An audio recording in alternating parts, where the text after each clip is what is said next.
How can you continue being consistent on your diet without counting macros and calories?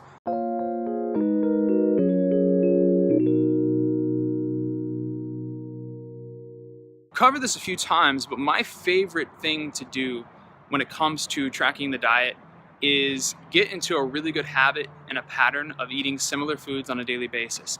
And what a lot of people do is they'll have their off day calories that they tend to eat and their training day calories, and that intake will flux a little bit depending on what they're doing. Some people tend to eat more calories and carbohydrates on their training days and fewer calories and fewer carbohydrates on their off days.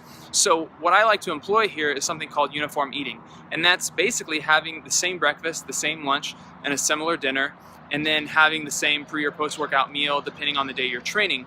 So if you're eating similar meals on a consistent basis, you don't have to put everything on the scale every single time you have your breakfast or your lunch.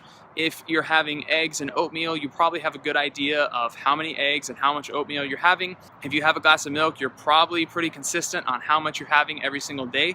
So instead of worrying about measuring and tracking every single thing, if you get into a habit of eating uniformly, eating the same things on a consistent basis, it's going to make tracking your diet a lot easier because you don't have to pay attention to calories and macros every single day. But one thing I really encourage is if you're going to eat uniformly and you don't want to track, make sure you vary at least one or two of your meals throughout the week to make sure you get a wide range of nutrients.